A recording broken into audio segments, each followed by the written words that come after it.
What's going on, everyone? Welcome back to another week and another episode of Unscripted, where we're bringing you professionals from all walks of life. We touch on their backstory, their mindset, and how they navigate through adversity and opposition. I'm your host, Akeem Haynes. Before we get into this week's episode and our first guest of season 3, do us a huge favor. Head to Apple Podcasts, Apple iTunes, chartable.com, or Spotify and leave a rating and review of the show. Let us know your thoughts. Let us know what's going through your head. Trust me, this small act goes a long way in moving the podcast forward. I appreciate those that take the time to do so. Now, let's get into the guest for this week. This week on the show, my guest is a financial consultant, marathon athlete, and he's one half of the uber popular podcast, The Fight with Teddy Atlas. I'm talking about Mr. Ken Rideout. You know, I first heard about Ken after listening to his podcast where he co-hosts with boxing training great Teddy Atlas. I thought this episode was a great way to start this new season. In this episode, Ken walks us through the ups and downs of growing up in Boston. We get into the hardships of his childhood. We get into his time spent working as a prison guard. We get into how he battled his low moments and how we tackled his addiction. We get into his family dynamics and why him and his wife decided to adopt a baby after having 3 of their own. We talk about the sports he did growing up and so many other things, and how he discovered endurance sports later in his life. We talked about how he started working with Teddy Atlas and the growth of the podcast. You know, Ken is the real deal, not because he's perfect, but because he embraces who he is as a person and isn't afraid to be authentically himself. He's very passionate. That is why I must warn you before you tune into the episode, there is a little bit of language, right? So make sure that you are prepared for that. Ken is a passionate speaker, he's a passionate person, and he definitely keeps it all the way 1000 real, authentic, and true to himself. This is an episode where I truly believe it's going to bring a lot of insight into many different categories. I enjoyed this episode, and I really believe that you will too. For the next few months, he's gearing up and getting ready as he's training for the Boston Marathon in April. So be sure to keep up with his progress there. Be sure to follow his journey. I'm sure he will be at the front of the pack. So without further ado, enjoy this week's episode with Ken Rideout.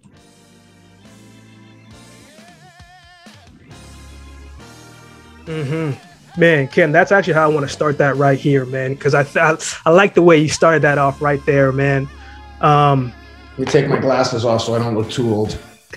What are 3 things that you're grateful for, man? Oh my God. First and foremost, health. We all have one responsibility in our lives. It supersedes work. It comes before your children. It comes before everything, because without your health, you're going to be useless to everyone, including your children. You want them caring for you sooner than they have to, because inevitably we're all going to have to be taken care of.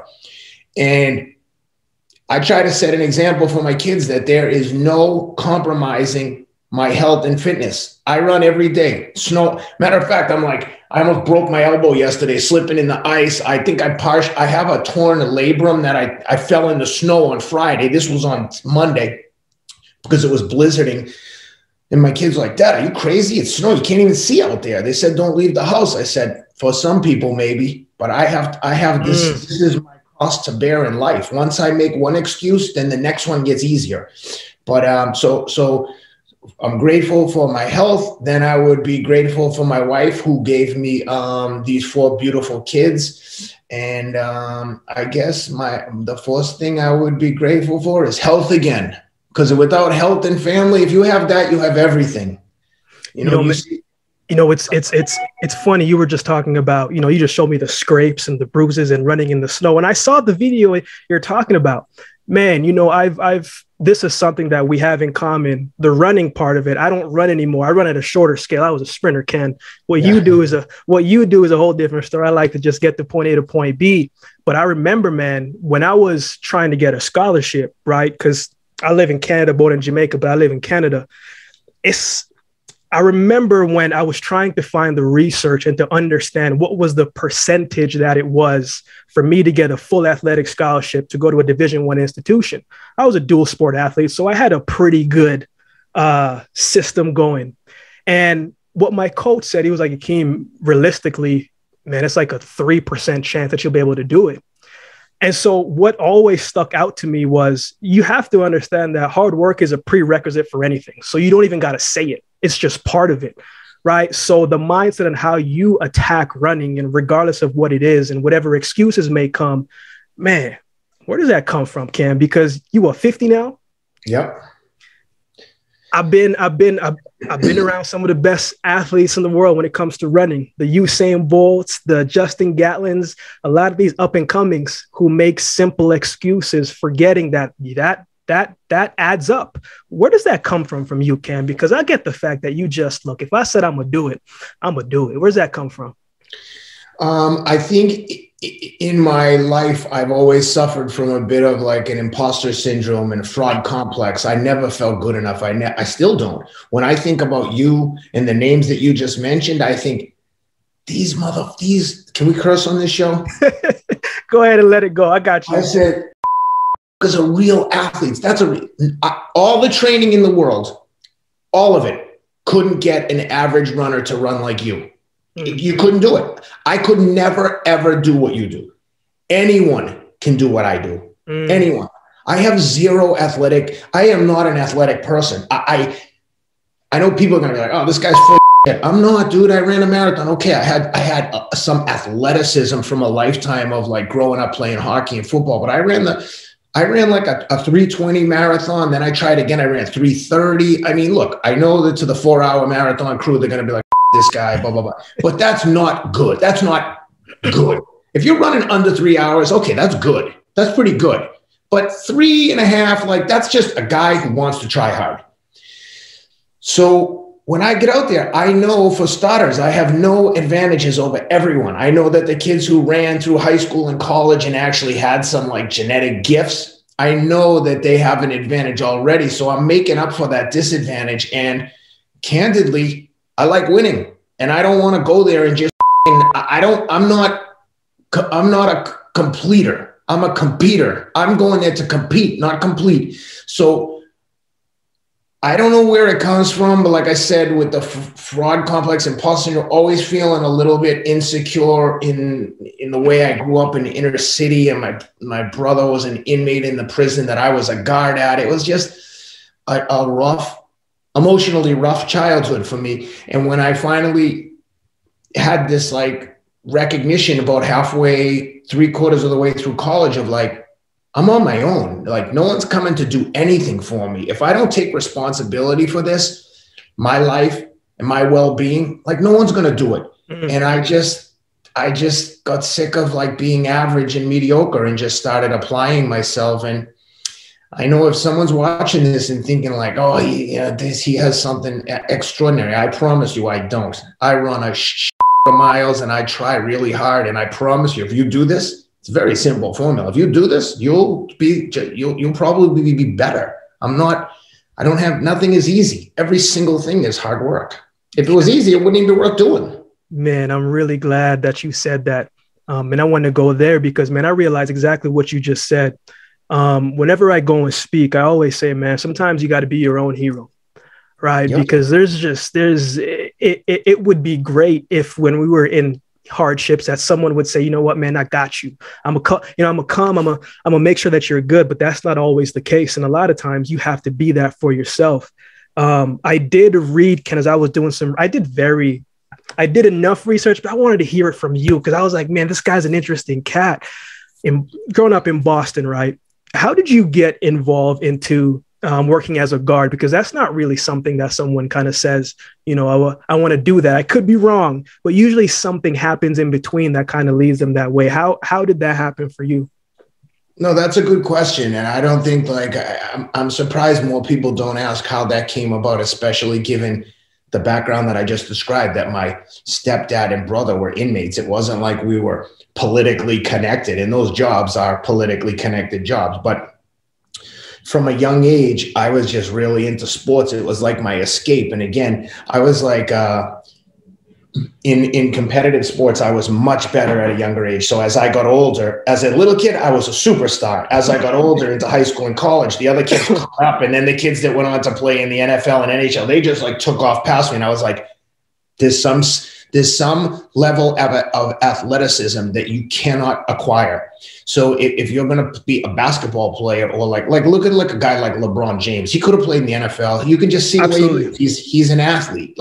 I always tell people who haven't been to a professional track meet, like, go watch those 100-meter guys just run. You can see them run and you'll go, my body would never move like that. It's moving so fast that it's almost like you either have that or you don't. You can't teach that. You might be able to be, I have it a little bit, and then squeeze every ounce of ability out of you. But if you don't have that like Division I speed, to just don't even waste your time, because you can't teach it. And so I was very good as a kid, as an athlete, and especially in ice hockey. I mean, I only wanted to play in the NHL. It was the only thing I ever even thought about. And a lot of the kids that I grew up with did play in the NHL and were good. Keith Tkachuk, Joe Sacco, Dave Sacco. Yes. Like real good athletes, like proper superstars.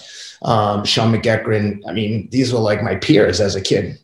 Anyway, when I was in high school, I was also like a very nice kid. Like I knew I didn't belong in the environment I was in. So I was always got along pretty well with people and had a pretty high, like social, what's the EQ score? Like my social intelligence was high. I knew that. Like my IQ and academic abilities was average at best, but I had a high social IQ, and I knew that, and I could move in social circles and get along with people. Yeah. You know, and so I always got along really well with like the teachers and the administrators of the school. And I was like a pretty nice kid. And I became jaded when I got to college and realized like how unprepared I was for life. And I became very bitter at the circumstances under which I was raised and towards my parents, and still have that bitterness, and something I probably have to address at some point, but I'm still angry at them. Like, I just feel like, man, if you're going to have children, you have an obligation to raise them and surround them with love and confidence, and not raise damaged kids that are like become dependent on drugs because they're trying to escape their own reality. So sorry, this is long-winded, but to get back to your question, I was playing football in high school. I was pretty good. I played quarterback, and one of the coaches of an opposing team, he somehow knew my dad, and he's asked me after the game, big tough Irish guy, like a Bill Belichick big Belichick type guy, but like no nonsense, no bullshit. He's like, what are you doing for the summer for work? And I said, I don't know, I work at the city parks or something. I've done that for the last, like a park leader for the youth. And he's like, come and see me up at the prison on such and such a date. Here's my card, call me. So this is in like 1989. So there's no internet. Like you can't look. Yeah. I just assumed I was going to be doing like maintenance work, like cutting grass and stuff, because I had a friend who had done that. So I call up, they say, okay, yeah, you're going to start on like, you know, if I got out of school May 1st, you're going to start May 15th. Go to this uniform store, pick up these uniforms. They know you're coming. They're charged to our account. So I go there and they give me like full police uniform, like looks like a cop uniform. And I'm like, damn, these guys, they put the landscapers in this stuff for the summer. What is this? Then I get there first day and it's like an 8-hour classroom session. But when I say classroom, it's like one, like, you know, stormtrooper wannabe type dope at the front of the class, like, you know, a bulky, like musclehead prison guard talking about the prison, like not, if anything, it seemed like he was trying to scare us, which he did. I was like, what am I doing here? Like, this is crazy. I'm like a little kid. And they give us a badge. And after 8 hours, they bring us up to the jail across the street. And they're like, okay, here, we're just going to walk through, take a look. The minute we walk through the door, I see a guy, an older guy with glasses, and some young kid just walks over and punches him right in the face, smashes his glasses, busts his face open. I'm like, I'm looking around like, yo, I pick him up, like, yo, are you all right? And there was another guy near me, and I was like, yo, man, are you all right? And he's like, I want to press charges on that guy.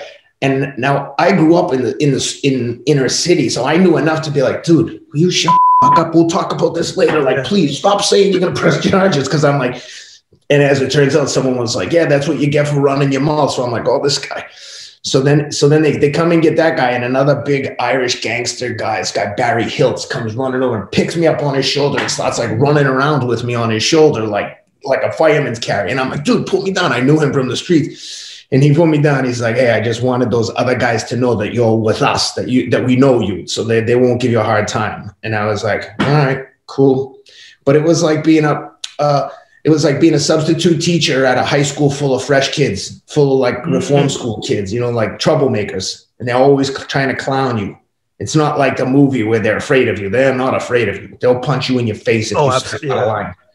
Ken, man, I gotta ask, man, as a young kid growing up in that situation right there, and your brother and stepdad were there, man, what did that do for you mentally, man? Because again, my old football trainer used to say, he used to use this analogy. He used to say, Akeem, in life, you either learn what to do or what not to do. And he would just walk away. Yeah. I'm like, yo, what does that mean? Like, you got to finish that sentence. But when you being in that with family, man, what did that do for you mentally? Just seeing that. And was there ever a thought that you said, man, I don't belong here. I don't think this is what I'm supposed to be doing. Oh, from the jump, I was like, from my earliest childhood memory, I was like, I'm not supposed to be here with these people. I don't know how I'm related to them. I remember thinking like, I wonder if they're actually my parents, like, because I don't have any qualities with them. I don't feel like we have a lot in common at all. And luckily, my stepfather was in the prison before I got there. So I knew the place and I knew tons of people there. Like a lot of my friends ended up in jail. And my brother was there, thank God, after I was done there. But he had to deal with going there when the guards and inmates still remembered me. So that wasn't necessarily easy for him. But I was like, don't put yourself in a position to go to jail. Like, you know how many strikes you get before they actually sentence you to jail? Like, you got to be an idiot for, you know, so... But there were other people that I knew. It was just, dude, it was like from the minute I got there, I'm like, what am I doing here? I don't know what I'm supposed to be doing, but I know it ain't this. I know I've got more to offer than to be a guard for the rest of my life. Like, dude, it was the worst job in the world. It was the biggest eye opener for me. It was like when I went to college, I was just cared about playing football and hockey. I took sociology because someone said that was the easiest. And I just had no vision for the future. I was only worried about tomorrow.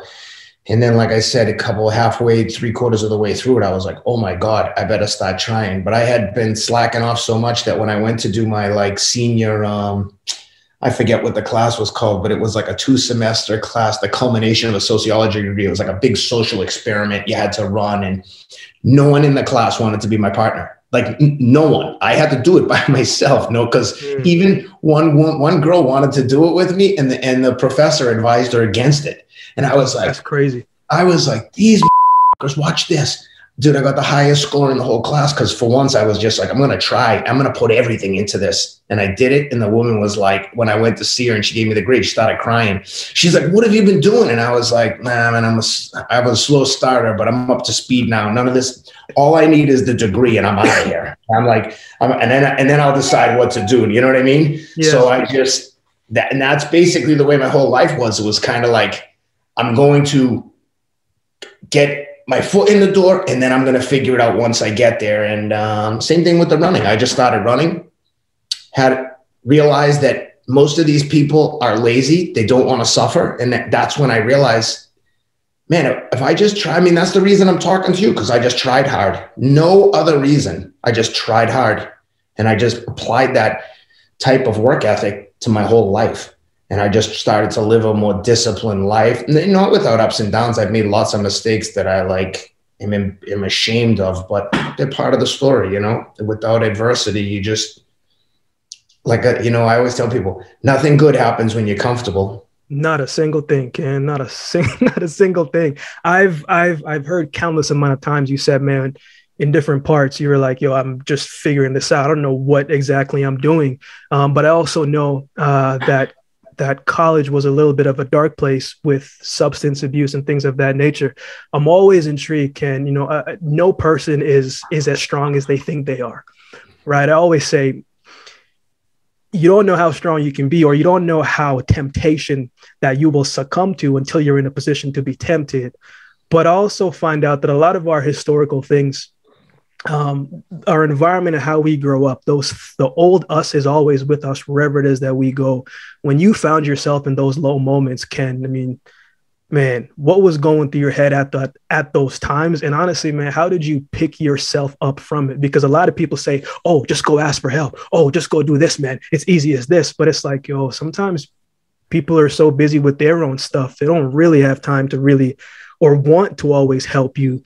So how did you pick yourself up out of those dark moments? The first thing I'll say is with regards to other people helping you, when it comes to addiction and things that you're struggling in self-inflicted wounds, no one wants to help you until you show that you're willing to help yourself. If you're willing to help yourself and you go ask for help, the people who've been there and done that, they'll kill themselves for you.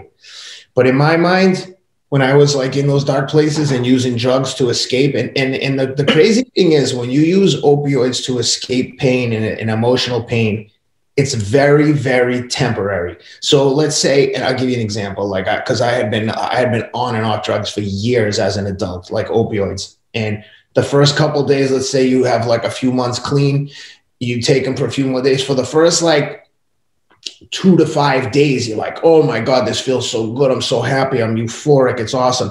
Then it starts like this. Then it gets to the point when you're at the bottom where you're taking them not to be suicidal, just to get your chemicals right. Knowing, practically speaking, my chemicals are just out of whack. I gotta get off these things, let my shit reset. My rational brain is telling me like, dude, what are you doing? Like, get this together. But then the psychological part of me too is like, well, you're such a loser. You fucked up so much. I mean, I guess if you can't get off it, you could just kill yourself. And so in the back of my mind, in a crazy way, I almost use that as a crutch, like worst case scenario, I'll kill myself. Like I can't take, that's the level of pain that I was dealing with, of thinking about, I can't deal with my life in a sober state of mind. When I'm sober, I can't live with myself. I've made mistakes that I can't. And when I say mistakes, like I'm an open book, like everything, you're only as sick as the secrets you keep. And when I think about what I've done, all of my shame stems from addiction. So by me sharing this with you, it's just a way of me saying like, hey, if people were watching the beginning of this and think I have something good that they want, like be careful what you wish for. I wouldn't want anyone to have to live with the ups and downs that I go through. I'm making it work for me the best I can, but I wouldn't want someone with lesser constitution to have to deal with this pain, because they might have actually killed themselves. And I can tell you, like, one of the big turning points for me with that was, I don't know how familiar you are with psychedelic drugs, and I've never been a big drug person per se. I just found opioids and was like, oh my God, painkillers. I like, this makes me feel great temporarily. So a friend of mine, Justin Wren, a UFC fighter, a few years ago, he had struggled with addiction that he had spoken about publicly. So I'm not saying anything out of school here, but he had, I don't know if you've ever heard of DMT, like yes. 5-MeO DMT. Mike Tyson talked about it, got a lot of publicity. It's like a toad venom from a Sonoran desert toad. Anyway. Yeah. So Justin Wren had told me about this. There was a woman / shaman in Malibu who administered DMT. And I just like sought her out, went there on my own on like a random Tuesday at 12 o'clock in the afternoon. I'll never forget, on like December 28th. And I went in there, she's dressed all in white. There was a very attractive woman and another very attractive friend of hers and a handsome guy, and they're all in white. It was very very scary. But I was like, I need to get this right. And it's a constant struggle. I still struggle with it. It's just finding that happy medium of being like not too happy, not too sad. It's like with any struggles in your life. I always tell people when they're going through a hard time, like, listen to me, things are not as bad as they seem. And when you get out of this, they're never as good as they seem. So yes. Stop this high and low. It's not realistic. You're in the middle. Got to find the balance. Yeah.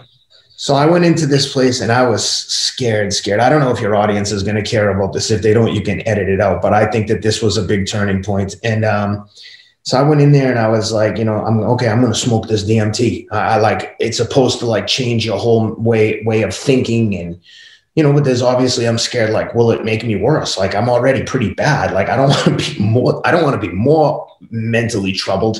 And, long story short, she was like, read this little prayer. I was like hyperventilating. And then eventually I inhaled this DMT. And dude, it was momentarily the most terrifying thing that's ever happened to me, because in my brain, I died. Like when I say I died, I'm telling you, I experienced death. Like imagine if you could, that feeling of like when you're on a roller coaster or something terrifying is about to happen. You know you're not going to die or fall off, but that momentary fear of like, whoa, like just the unknown, that's what happens times 10 when I smoked this. And it was very brief.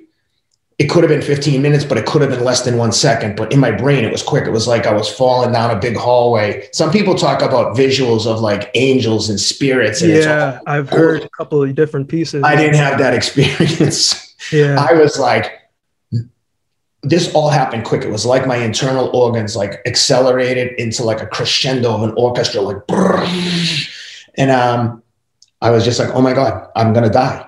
And then I took a deep breath. Like it was like a feeling that you couldn't fight. And I was like, you just had to like surrender. And I was like, all right, I surrender. As soon as I took a deep breath, and then I realized, oh my God, I'm not dead.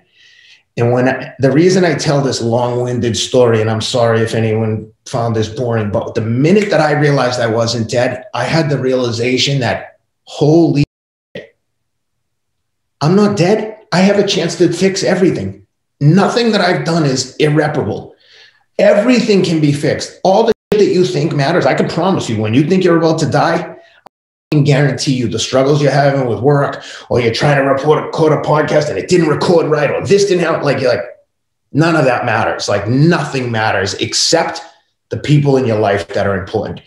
When I came out of this, like the death part of this, that again, it was instantaneous. It felt like it, but it could have been long. Then you're almost slightly incapacitated, but not in a scary way. It's almost like you're coming out of a surgery, like off of anesthesia, where you're like, I know I'm awake, but I don't really want to move. I'm just like, whoa, what just happened? And I'm laying on this floor. There's a picture of it on my Instagram, if anyone cares. And I've got a towel over my eyes. And you just start really thinking. And all I could think about, I have 4 kids. My oldest son, they're all good, but he's just very emotionally sensitive. He needs my constant reassurance. Like, he doesn't want to be teased. My youngest son, I mean, literally, we call him like a big baby all the time, and he laughs it off because he's like mentally tough. You know, we literally call him, "Hey, baby boy," and if you called my other kids that, they'd be like, "I'm not a baby." This kid, but my oldest son, and I just had this realization that whatever the DMT did to me, it just made me realize, like, oh my God, dude, here are the couple things that are very important to you. So when all of this happened, it kind of gave me this perspective that, like, you only have one chance through life. Like, if you spend all your time worrying about what other people think and trying to live the life they want you to live, I guarantee you're not going to be happy, because money doesn't make you happy. Before I got married, when I lived in London, I was making millions of dollars. I lived in London. The company paid my rent. I had a brand new Porsche. I was flying on the Concorde. I was not any more happy than I am right now. And I mean, not that things are hard or by any means now, but I'm saying, when people say, "Oh, shit, you have money, it doesn't matter." I've had money and lost money multiple times. When I was in London working, doing that, I was covering Enron. I was trading electricity with Enron. When they went bankrupt, they sent me back to New York and were like, "Your new salary is like 10 grand a month," which, okay, 120 grand, not bad.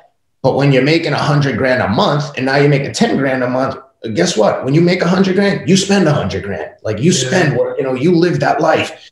And so anyway, the point is, I'm not trying to say, look at me, I made a lot of money. I just told you about all my crazy flaws. I tell you that only to say, the things that you think matter, I promise you they don't.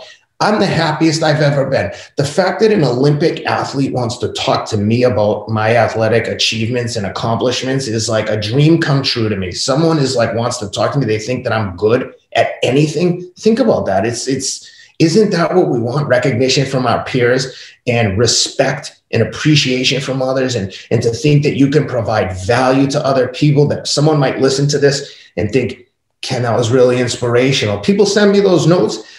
Dude, I could cry right now thinking about them. It's so emotional to me because I know what emotional pain can do. And when you identify with someone and can get an ounce of motivational happiness or satisfaction or relief from their words or their story, it's like, man, it's empowering. You know, Ken, thanks for sharing that, man. It brought me back to a time, you know, hardships and struggles teaches you a lot of core values from the ground up. You know, when I was 13, I was homeless, and homeless in the middle of wintertime. And I remember my mom and I were walking to the bus stop, and we're sitting at the bus stop, and it happened like right after school, and you could see hour later, the sky started to get darker. Right. And I remember the first time I came to Canada from Jamaica was the first time I ever seen like Superman movies, looking at like Batman, Robin, Green Lantern. I'm just like, yo, is this how it is in Canada? I was like, yo, it has to be. And I remember watching this Superman movie, and there was this girl on top of the ledge, and the bad guy like pushed her off. And I'm thinking, oh, it's a wrap for her. I'm 8 years old. I'm like, she's going to hit the concrete. She's going to fall. But right in the nick of time, Superman came and saved her.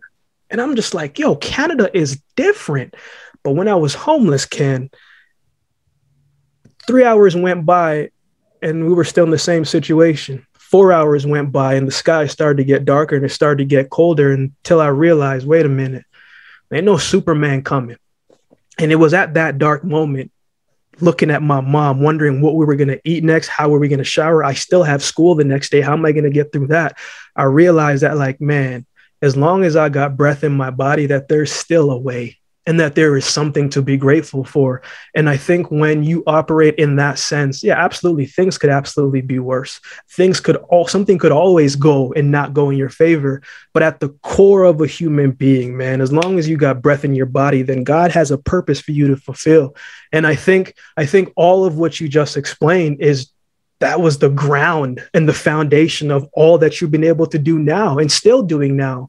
And so, Ken, my next question, man, is like I can obviously tell you got an ultra competitive nature as a person. It's like a switch. When you're in competition, the switch is on. And when you're with the family, you know, you gotta debrief and be with the family. Cause I was like that too.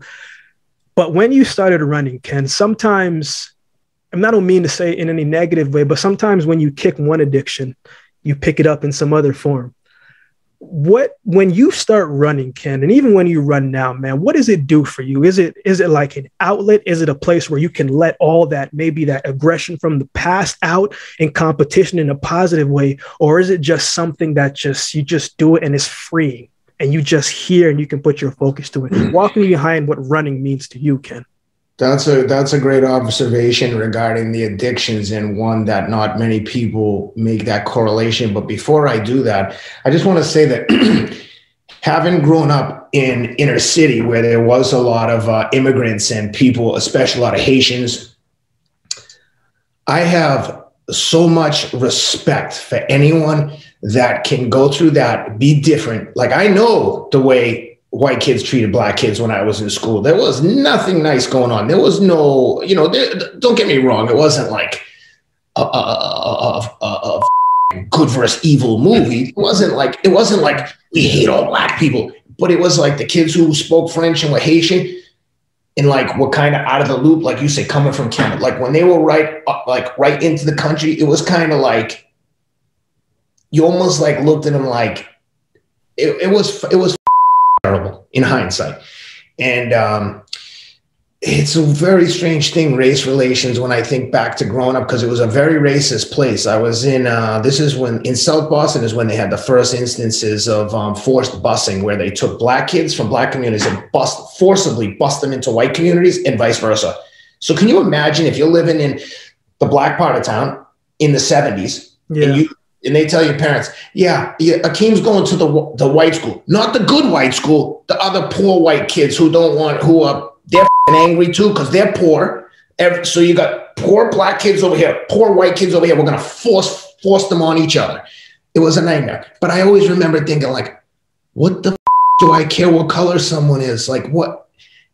I know it sounds cliche and it's easy, and I'm not trying to paint myself as a hero by any means, but I do remember thinking like, what is this?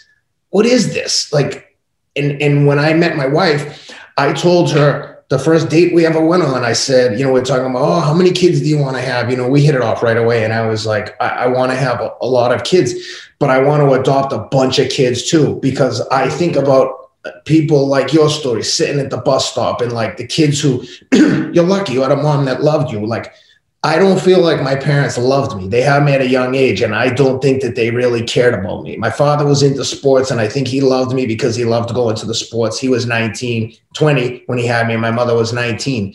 My mother couldn't have cared less. She was like the neighborhood floozy who was like smoking weed, just like, gross.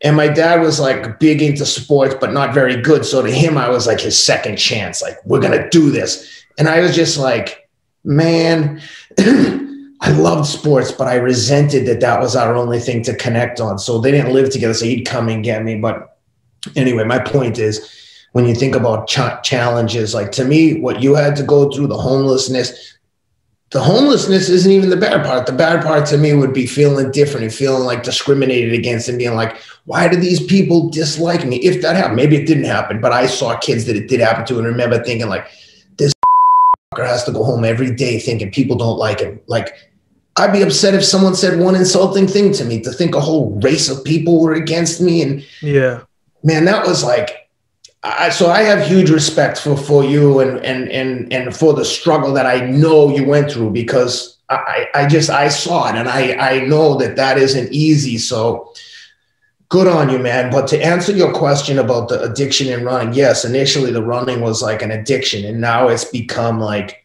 now I treat it more like my greatest gift, but also my most important job, because like I said earlier, it's about my responsibility to take care of myself. It's also an exercise in mental toughness. Dude, I don't want to go out and run in the snow. I don't want to run in the rain. I fell down 3 times in the last 4 days, and I really got hurt. Like, I know they're going to tell me I need surgery on my shoulder. I can barely lift my arm over my head.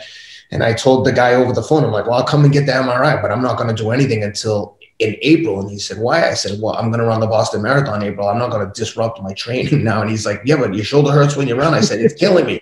And I was like, but I said, I'll deal with it. But yeah, the running was initially an addiction, but now it's like maybe a little bit of an addiction, but it's also like my greatest gift. And it's enabled me. Everything good that's happened in my life in the last like 4 or 5 years, more specifically the last 1 or 2, when people started to pay attention to my story because of the achievements I had in running. But I didn't run to get attention.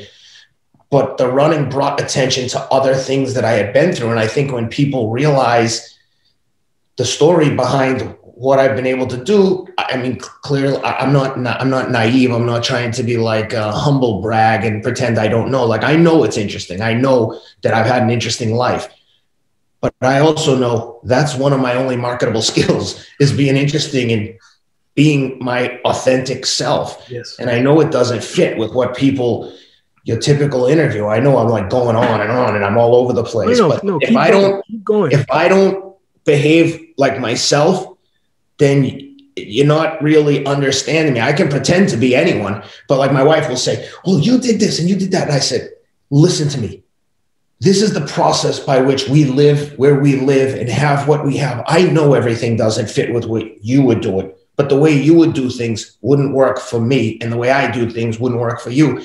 I can't do things and say things that you want me to do within reason. I mean, I'm not going to be a jerk, but I'm saying, if you don't think I should tell the guy XYZ with regards to, the car we're trying to buy, then you handle it. But I only know how to be me, and for better or worse. And lately, for some reason, it seems to be clicking, and I'm like a late bloomer. All of a sudden, I'm 50 years old, and like, I'm interesting to people. I feel like I'm getting like a second chance at life through through hard work. Like, I didn't pay my dues early by doing what I should have done, which was go to a military academy and get an MBA and do all that. That's what I would have done if I could go back and do my life again. But I can't do that. All I can do is handle my business from this point forward. And the way I've been doing it, for whatever reason, for the last 1 to 3 years, it's working. And now people are interested. They want to hear what I have to say. And I would tell you that I take nothing for granted. I'm so incredibly humbled and honored to even be talking to you that, like, I'm serious when I say I'm always like on the brink of like emotionally breaking down, because it's literally like my dreams are coming true in terms of the work that I've been able to do, what my hard work has enabled me to do, be recognized as a hard worker and as a hustler and someone who people admire for their work ethic. And I feel a huge responsibility to live up to that expectation, if that makes sense. Yeah. Ken, man, being yourself, man, I think is one of the greatest gifts that God gave us. Why would we want to be like anybody else? It's flattering. But the photocopy always looks different than the normal one, so that is what we all appreciate. I've been watching your podcast for quite some time, you and Teddy Atlas there. But Ken, I got to be honest, man, before we touch on that briefly, I was on your Instagram doing some, I like to do my due diligence, like to do my research, man. And I saw a photo of you and your family, man. And I was like, man, 2 things stuck out to me. One, you have a beautiful family. You talked about adopting. Then I saw your daughter, but I saw her smile, Ken. Her smile speaks so much volume because she does not feel like she is any different from anybody else. She feels like, this is my family. This is my home. This is my peace. And for our listeners listening, everybody listening, you adopted an Ethiopian baby girl. Yep. Tell me the story behind that, man, because, man, I was staring at that photo because I was just like, man, this is what joy is supposed to look like. Right. Yeah. And so, man, maybe she'll tell you later down the road, kids, you never know. But from me to you, as a man to a man, I'm like, man, that warms my heart, because kids should not feel anything but love. Dude, you hit the nail right on the head. Now I'm starting to think that you're trying to make me cry, but I'm going to try not to.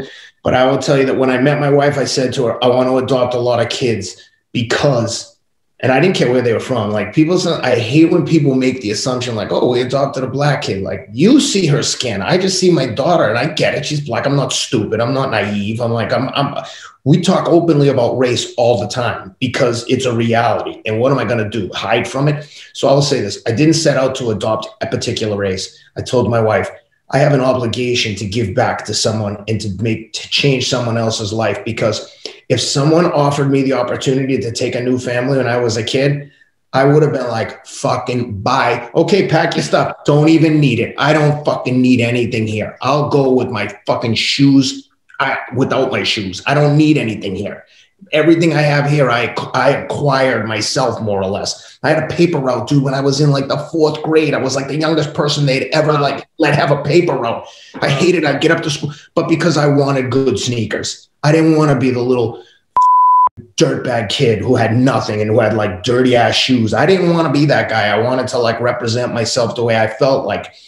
I mean, not that I'm not Mr. Fashion. I mean, I've got on a free t-shirt, but I just wanted to I didn't want people to see how poor I was. And even if it wasn't poor financially, just poor emotionally from the situation I was like, I just was always stressed and unhappy.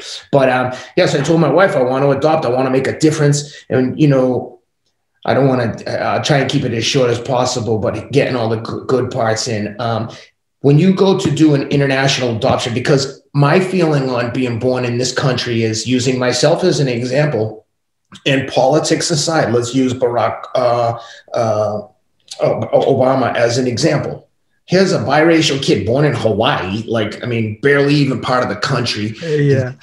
His dad is not even African-American. He's African, right? I mean, and I just got done telling you how racially like divided, at least where I grew up was. So to think that this biracial kid in Hawaii could elevate himself to be the president. The point of the story is, and I tend to be more conservative than liberal. So before anyone tells me like, oh, like, I don't want to get into politics, but I'm much more conservative. I believe you get what you deserve. There shouldn't be, if there's social assistance programs, I'm all for it, but it should be it should be like a time limit on it. Like, hey, you got like 2 years worth of benefits, use them wisely to get on your feet. But if after 2 years you're not on your feet, like you need to reevaluate. Like you know what I mean? Anyway. So I said to my wife, I want to adopt from a place where we can make a difference. There's some countries in the world where if you're born in an orphanage there, you may not even survive physically. Very true. So once we started the process, it's interesting, but there's like the Hague Convention. Countries have to be part of the Hague Convention and sign like whatever treaty was signed there about international adoptions to make sure that there's nothing unethical going on, that people aren't adopting kids and selling babies, you know, and this is a real business. There is corruption that like we could do a whole episode on of the that I have seen in the adoption process. Cause we've been robbed twice by agencies. And I don't think that I'm like pretty street smart and savvy, and I've been hustled twice. And where we got a lawsuit going with this one shady character in California, they got us for like 20 grand. Anyway, we luckily got connected with the right agency the first time around. We were on a waiting list. We were approved for 2 babies up to 3 years old. So we were going to get typically if you get siblings, they're twins, because very rarely does someone have like a 1-year-old, then has a newborn and says, nah, take them both. You know, once they have the kids at home, they typically don't give them up for adoption. So we're approved. They send us an email saying, hey, we got a newborn baby girl, 4 days old, just came in, youngest we've ever seen. Do you guys want her? I was like, we'll take her. And they were like, okay, we'll send you you get a health profile, like an international, it's like a, I don't know. It's a standard thing for a national adoption. They get a health exam, which tells you know, all the ailments that they may or may not have. But I said to the woman, and I remember I hadn't thought about it prior, but when she said that to me, I knew they did it. We had a doctor in the US that would look at the records. But as soon as she said it, I said, skip it. I said, to me, I feel like we just gave birth. If you told me that, hey, you just had a baby and, you know, he's missing a limb, what am I going to do? Oh, no, send him back. Let's try again. I said, you just told me that baby is available. She's ours. I don't care what's like, we'll take her. I don't care about anything. Like whatever the challenges are, that's just life. Like, and when I think about her and people think, they look at us and I get it. People are like, oh, what you did for her is great. But in a way, for anyone listening to this, that's not necessarily a compliment, man. She's not she's not like a charity case. You know what I mean? Yeah. She's like, what she did for us far away is what we did for her. So, sorry. No worries, man. Worries. Take your time. You know, if anything, I could make the argument that maybe I'm the selfish one. Maybe I just wanted to make a difference in someone's life and didn't care about taking her out of her, you know, country. Maybe she was meant to be there. That's a, you know, that's a real concern. You know, did I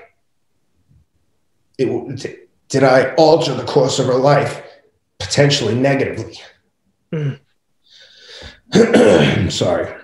No worries. That being said, she knows she's black. She knows she's different. And it's funny. Like we have some funny stories about her being different because, you know, one time I took her to a track meet, actually. First time she was ever around, like, you know, like how some of those, like, not necessarily inner city, but like, and I don't want to say it has to do with economic, but you know, those black girls in track, they're like tough. They're like a sisterhood. They have a certain attitude. Yes. Black athlete girls. And something I respect. And it was one thing that I kind of got worried about. I would talk to my wife and I'm like, I'm so nervous for her that what if she goes to college? She doesn't have that like toughness. She's not getting into a fight. She's not like, yeah.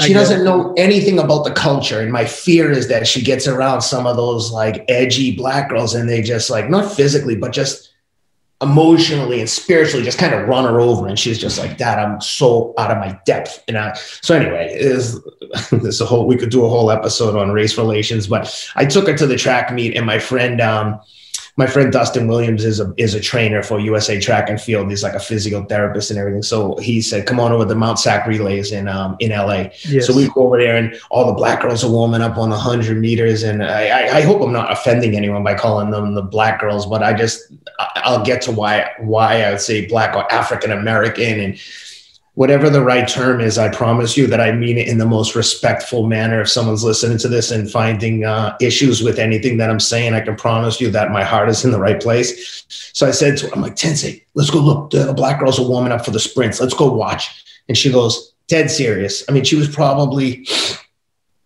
6, 7. She goes, Dad, who are you calling black? And I guess we had never really talked about it. And she goes, I said, the black girls right there. She goes, they're not black. And I said, yeah, they're the black girl. What do you mean? She goes, am I black? And I said, yeah. And she goes, I'm not black, I'm brown. And I said, okay. And she goes, don't call me black again.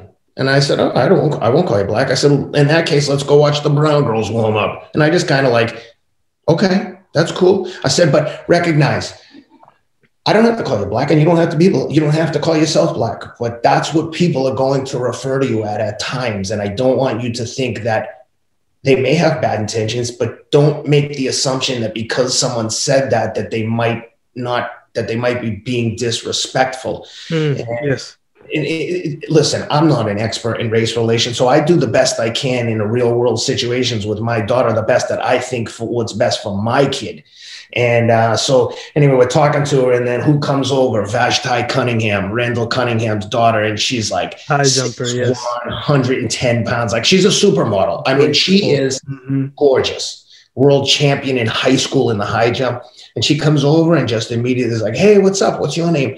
And I got awesome pictures of her. We texted her hours before she jumped in Tokyo at the Olympics. She texted right back, texting pictures and stuff, like just like one of the nicest people I've ever met. I stay in touch with her. She's like, when Tensei gets a little older, bring her out here to Vegas and let's hang out together. And she just got it right away.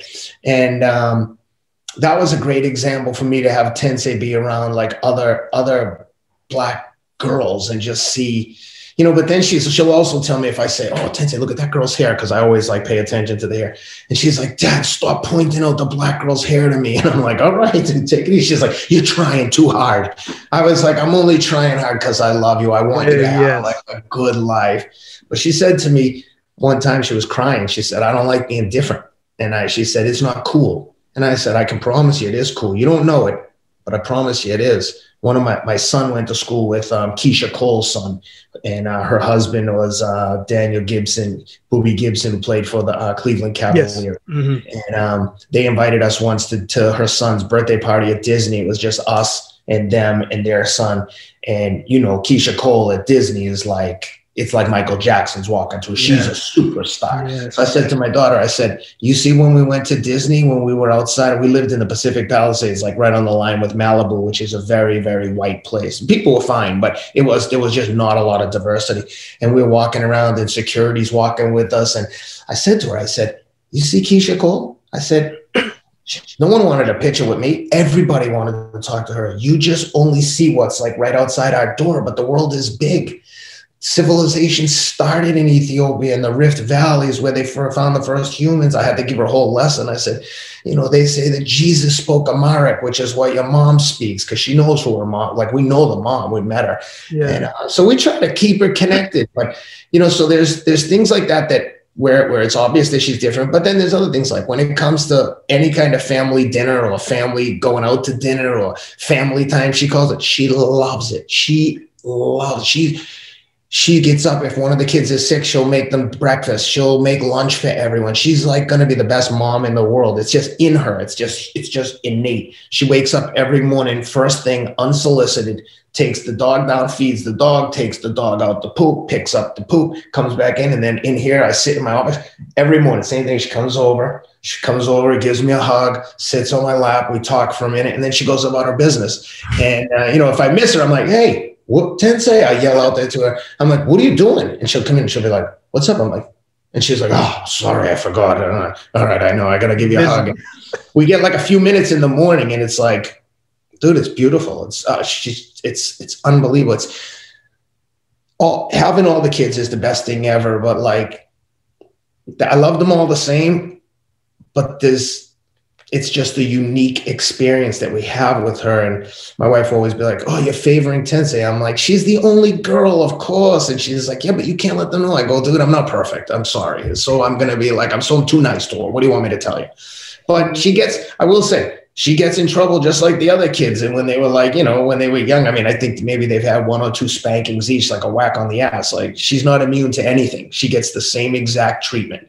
Matter of fact, I'll always joke with the kids at dinner and I'll be like, they're all sitting around and I'll say to the youngest one, I'll be like, "Camp, come on, buddy. You know you're my favorite kid." And they'll be like, "Dad." And I'm like, "I'm just kidding. You know he's not my favorite." And then I'll look back at him and I go, and I do it to them all the time, almost to emphasize, like, don't be insane. Everyone here gets treated the same. And that's the way it's going to be, whether you like it or not. Man, Ken, you and your wife are doing an amazing job, man. If there's one thing I learned about kids is they're going to watch what you do more than what you say, until they get enough to say, okay, but once they see what you're doing, like everything you just mentioned, I'm sure all of your kids would react and do the same thing. So that's a testament to you and your wife's heart. And I respect that, man. I think you're doing the best with what you know, despite the circumstances, because it is different. But the fact that you're willing to go out and say, okay, hey, let's go watch that, because I see it. Going to go watch that is, okay, let me get an understanding of how they're doing. So maybe I can repeat the same thing over here and try to get the right formula, man. So I see it mentally. I see it right there with you. Last 2 questions, Ken, man. Obviously, apart from your running and the business that comes with it, you also run one of the hottest podcasts, especially combat sports, with the legend Teddy Atlas, man. How did that happen? And I got to ask you, because Teddy's older than you. He's we all know about Custom Auto and Mike Tyson, but every person that I meet, I'm always intrigued about the person and what we get from it. Right? There's something to learn from every single person, whether it's what to do, whether it's what not to do, whether you want to take something or whether you don't want to do that. But I'm curious, what has Teddy taught you? Yeah, man, that's a good question. And when you were saying that I'm on that podcast, I literally wanted to say, like, can you believe how lucky I am? Look at what I'm doing. I'm like, can you believe this? I feel like I'm watching some of this stuff happen to other people. If you told me when I started running, for instance, that I would win a race, I would be like, are you crazy? Do you know how many dorks show up at those races that have been running their whole lives? Yeah. And then I won the Pasadena half marathon, finished in the Rose Bowl, 9,000 people on TV. And they interviewed me right after. If you saw my Instagram, she's like, "Oh, he's the winner, first place finisher. How was it out there?" And I was like, "Oh, it doesn't say much about the competition when an old man is winning." And I felt so bad, but like, I don't know, you have to maintain a level of humility and recognize, like my wife, like, how if they never come to the race, because to me, it's all business and I'm not my best version of myself before the race. I'm like, I'm aggressive in a healthy way. And she'll be like, "How was the race?" And if I won, I'll be like, I won, but everyone stinks. She's like, "And if you don't win?" I was like, "I needed to train harder." She's like, but I think that's what keeps it going. But back to Teddy and the podcast, my friend Rob Moore is a PR guy, and I had introduced, he basically left his job at Edelman, a big PR agency in New York, and he moved out to LA, and we were doing endurance sports together. That's how I met him, riding bikes. That's why I say everything good in my life came from endurance sports, everything. And we were riding bikes together and chit-chatting. He was leaving his job to do freelance PR, and I introduced him to Mike Lee, who was a super middleweight champion at the time, undefeated fighter. And Mike Lee's dad knew Teddy, and Rob was working with Mike and his dad on some PR stuff. Yeah. And introduced Rob to Teddy. Teddy's ESPN had just stopped using Teddy on air a lot. And he basically, Rob said, look, I'll help manage you and I'll help you start a podcast to get your voice out there. I mean, at the time, Teddy had like a flip phone. He like didn't have social media. And my friend Rob is really like, in terms of the mechanics of the podcast and what we've been able to do, has been the brains of the organization. He does all the editing. He's like one of my best friends. He's just like the nicest guy in the world. I trust him blindly. But he said to me, hey, you want to do this podcast with Teddy? And I was like, are you kidding me, dude? I'll like do anything. Like, let's go. So we had lunch together. Teddy and I hit it off and we started grinding together. And Teddy is, what you see with him is what you get. The one thing that I've learned from him is dependability, being dependable, and to be honest. If you say you're going to do something, you have to do it. And Teddy demands people around him do the right thing. Meaning, if there's a corner to be cut, and it's not necessarily illegal or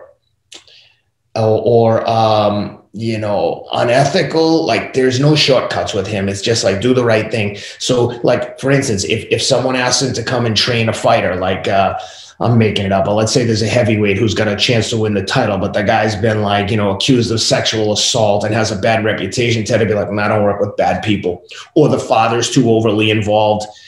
And to Teddy's credit, he'll sometimes ask, like, he won't ask my opinion on whether he should do something, but he'll be like, so-and-so called, wants to train. And I say, well, you know that he's got X, Y, Z. And he's like, yeah, you're right. That's why I told him no. But keep in mind, he's like, ESPN stopped using him. It's not like I don't think he would mind me saying it's not like he's a multi-millionaire and doesn't have to work. Like, we all still have to work to maintain. He's got a family. He's got grandkids. He likes to do the things he likes to do, but he will not compromise his integrity for a dollar. And if that means not training a guy and passing on opportunities, I've seen him pass on opportunities that were worth several $1 million because he would not put himself in a position to be with bad people.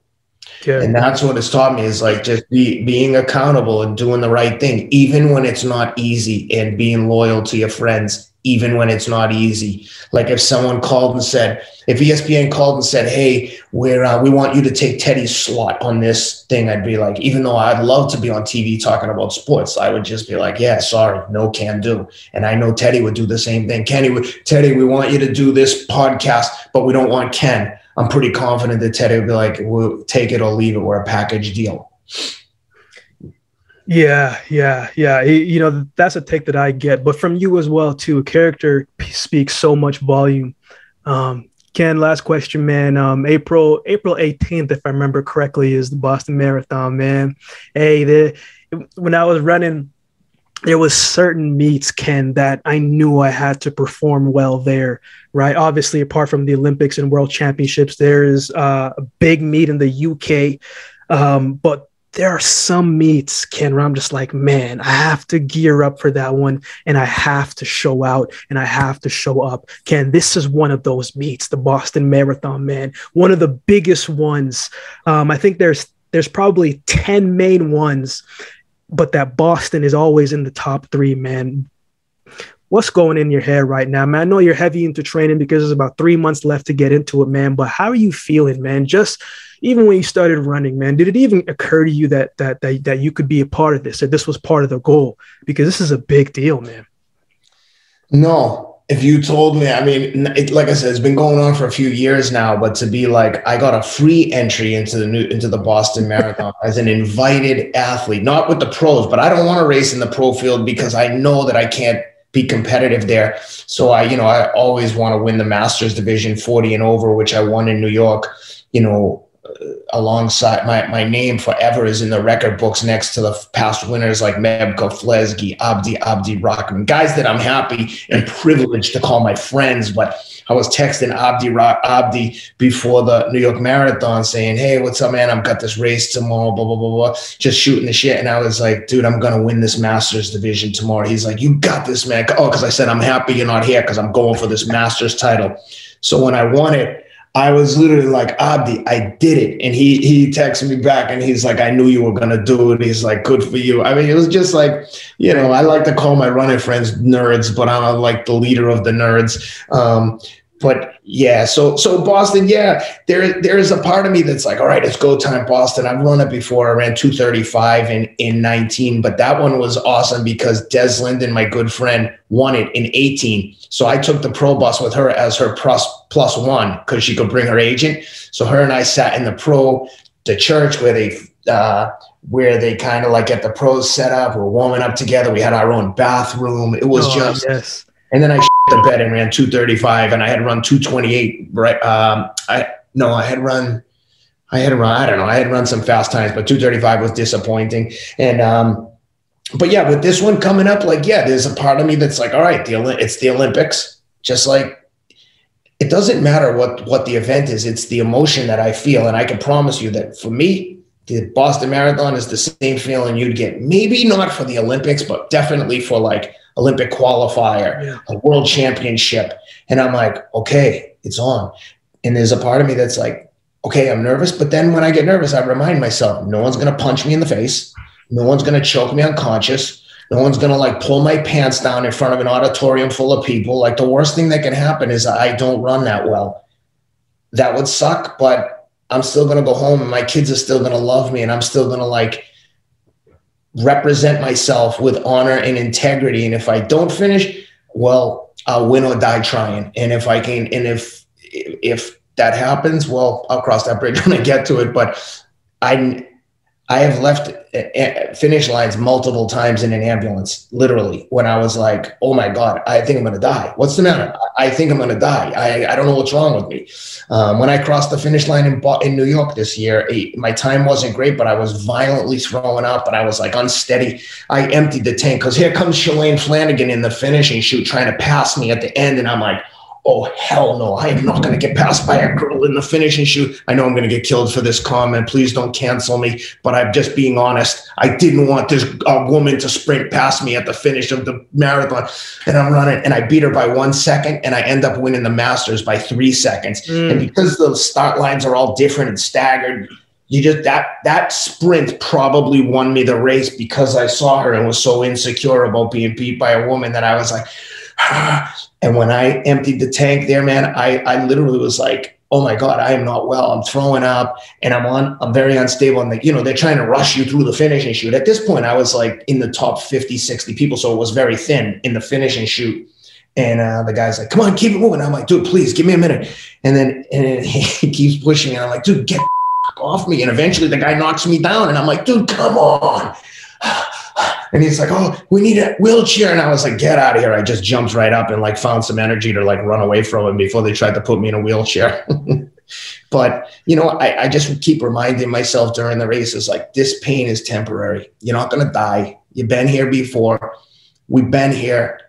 It's dark, but I know where the doors are. I know where this maze goes to. It's just a matter of how long is it going to take me to get out? I've become very comfortable with being very uncomfortable. You know the feeling. It's like, this is where it's done. Because the pain that I've gone through in training compared to that last 6 miles, because in marathon, I tell everyone 20 miles is the halfway point. If you're suffering before 20, you're in a bad position because you still have 6 miles to run. Yeah.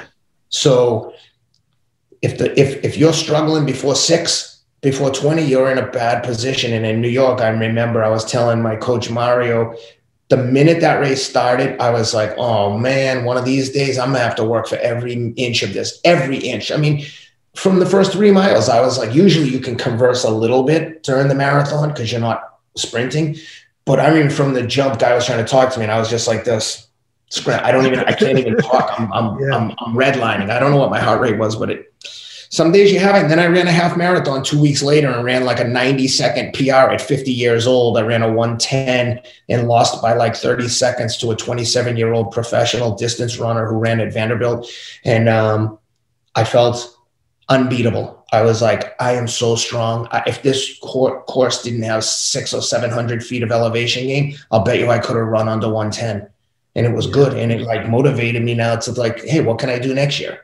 I've run faster every year for 15 years, wow. Either the marathon or the half marathon. So these people who tell themselves, oh, I'm old, I can't do this. Like, don't keep telling yourself that because it's not true. It doesn't have to be true unless you accept it. It's like anything in life. You don't lose until you accept the loss in life. Okay, in a game, the clock can run out and you just ran out of time, but you didn't really lose if you tell yourself you didn't lose. You know what I mean? Like, yeah. Life is just about the stories we tell ourselves. It's the narrative that we attach to situations. You and I can see a car accident and have two completely different versions of the events that took place. If you tell yourself, acknowledge, like, yeah, I came up short with this, or maybe this didn't go right, but I know if I had done this, I probably could have done this. In other words, there's no losses. There's only like learning experiences. You know, it's a lot of times, Ken, you know, I'm trying to be cognizant of the fact that, you know, I gotta marry the right story and divorce the one that I don't like. Yeah, and a lot of times we marry the story of it's never going to work out. It's always going to be like this. And that's not the right relationship to have. It's just not going to work. It's not going to be good. One last thing that just came to mind, Ken, I know for me personally, and just hearing what you just said, you know, what's funny about running, right, is sometimes when you feel the best, you don't really, that's not going to be a good day of running. But sometimes when you, at least for me, for sprinting, every time I ran well, I never felt good. But when I felt good, I never ran well. And it's that ebbs and flow of everything.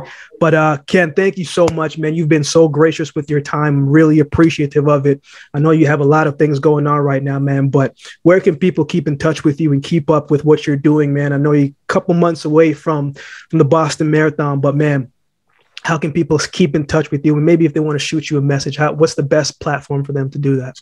Definitely Instagram. I spend a lot of time on Instagram, and social media gets a bad rap. But I told my wife, sometimes she'll be like, enough with the Instagram. And I'm like, no, you're right. Okay. I try to limit the time, but I say it's the most powerful tool. It allows me to keep up with my friends without having to call them. I know so-and-so's skiing, or this one is riding his bike, or yes. And I just, it's allowed me to connect with like-minded people. I converse with the people I like. Sometimes people get a little pushy, or it's a little bit aggressive on the DMs. And then I just tell them, like, dude, enough with this bullshit. Like, you know, I'm trying to be respectful. Like, don't abuse it.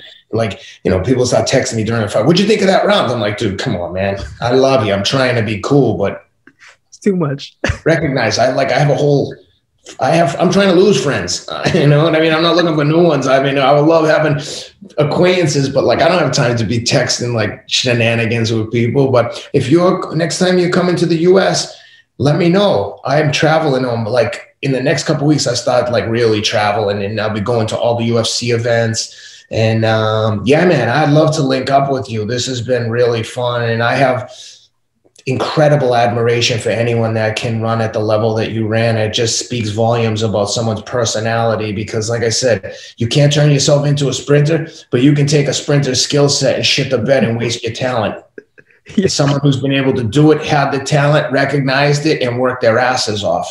So I'd love to connect with you in person. And like I said, I'm so honored and privileged to speak with you, and incredibly humbled that you would care to hear my story. And so thank you for allowing me to ramble for a little while. Oh, Ken, it's been a pleasure, man. Let's continue to stay in touch, man. I'm going to be following you and everything you got going on, man. I'm a person who, I feel like I've been around enough people and been enough hardships and situations to know a person's character in their heart, man. And you're a real one, man. You're a real one, man. And I know I'm not the first to say that, and many will say that, but I believe in giving people their roses when they're alive. I think it's stupid when we wait till something happens and then we say, oh, maybe we should have. No, man. So I appreciate it, man.